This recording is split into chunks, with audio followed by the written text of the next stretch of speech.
আসলে আমার ভাগনা ফেসবুকে যখন দেখি যে প্রথমে নিউজে দেখি যে বিমান ক্র্যাশ করে মাইলস্টোন কলেজের স্টুডেন্টদের অনেকে হতাহত হয়েছে, দেখার পর থেকে যেহেতু আমি নিজেও একজন টিচার, বাচ্চাদের অবস্থা দেখে আমি তখন থেকে কান্নাকাটি শুরু করি। পরবর্তীতে যখন শুনি যে না ভাগনা, দুলাভাই ফোন দিয়ে বলে যে না ভাগনা, তখন আবার আরও মন খারাপ হয়ে দৌড় দিয়ে এখানে আসি।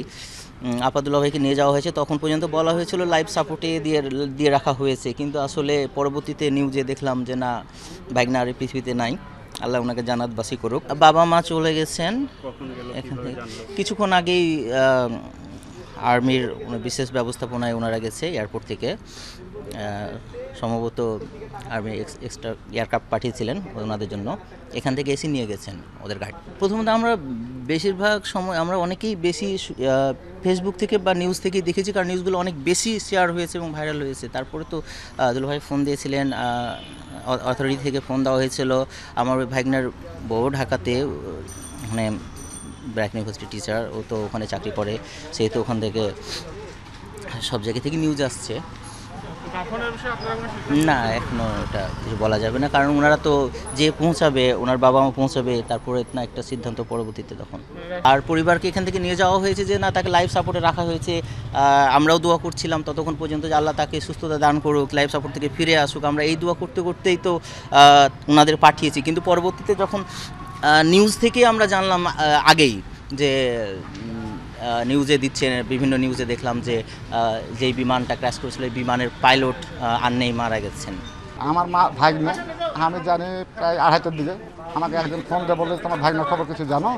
বলছে না তো। বলছে তোমার ভাগনা বোধহয় মারা গেছে, দেখো গা। দিয়ে তখন আমি যেন একজনের কাছে শুনলাম, দেখলাম একটা মোবাইলে, বড় মোবাইলে দেখলাম। দেখে তখন আমি চলে এলাম আমার বোনের বাসা।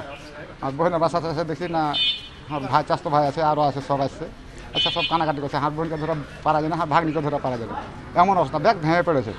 তখন আমি তারাকে বুঝ টুঝ দিয়ে, মিস্ত্রি ছিল, বিল্ডিং হয়েছে, একটা বিল্ডিং হয়েছে, ওই বিল্ডিং গেছিলাম, বিল্ডিংয়ের কাছ দিয়ে আইসে আবার ফের দেখছি যে চলে গেছে ওরা, আমি ওঠা ওই আমি সোপরা থেকে জেনেছি। বাড়ির কাছে পরিচিত একবার, এবং যে স্কুলের থেকে গেছে তারা এখন মনে করেন যে দেখতে পাবেন কত কি বছর থাকলে আমি সবার কাছে দোয়া চাই, আমার ভাইদের লাগে।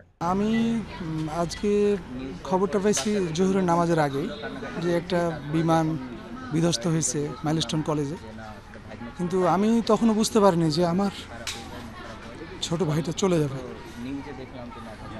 তারপরে আমি জানি না, নামাজ পড়ে ঘুমিয়ে গেছি। ঘুমার পরে ঘুমের ভিতরে আমার ইমিডিয়েট বড় ভাবে আমাকে ফোন দেয় গ্রামের বাড়ি থেকে। ফোন দিয়ে সাথে সাথে আমি দেখি যে ওর পোস্টগুলো পাচ্ছে, তখনই তাড়াতাড়ি আমি ছুটে আসি। আমার বাসা শাহমুকদম থানা এলাকায়। তৌকির স্যারের বাবা মা এখানে এই বাসায় ভাড়া থাকে ওনারা, হ্যাঁ। আর ওই যে সপুরাই ওখানে ওদের একটা নতুন বাসার কাজ চলছে, তো এখানে ওরা ভাড়া দিয়ে থাকে। আর তৌকির স্যার তো ওখানে ঢাকায় থাকে তার স্ত্রীকে নিয়ে, স্ত্রী ব্র্যাক ইউনিভার্সিটিতে ওখানে উনি লেকচারার হিসেবে। তৌকির স্যারের বাবা মা এখন বিমান বাহিনীর একটা এয়ারক্রাফট করে মাত্র রওনা দিল, 5টা 18 মিনিটে রওনা দিয়েছে। হ্যাঁ, উনি খুব ভালো মানুষ, এত ভালো যে মানে বলে বোঝানো যাবে না, খুবই ভালো। কুরবানি ঈদে আসছিল, আমি ঢাকায় গিয়ে রেখে আসছিলাম। বিশেষ হেলিকপ্টারে নিয়ে যাওয়ার কথা। এখানে বাকি ওর বোন, তৌকিরের বোন, দুলাভাই, বাবা মা, এরা 4জন সহ এয়ারপোর্টে এখন গেছে। এখান থেকে বাসা থেকে 4:50-এ বের হয়ে গেছেন। এখন আমরা নিশ্চিত না যে উনি বেঁচে আছেন কিনা। ছেলের বউ, ওর মা আমার বান্ধবীর ছেলে। ওর বান্ধবী আমার বান্ধবী প্রথম খবর পেয়েছে ছেলের বউয়ের কাছে যে আম্মা আপনার ছেলে এরকম হয়েছে, দোয়া করেন। তখন থেকেই যাই হোক এদিক ওদিক। আর আমরা দেখেছি মূলত টিভির খবরে, ফেসবুকে নাম করে। আমরা যেহেতু ওর ভালো নাম জানতাম যে তৌকির ইসলাম, ডাক নাম হচ্ছে সাগর, সেখান থেকে আমরা এসে ওর বাসায় ছুটে এসেছি।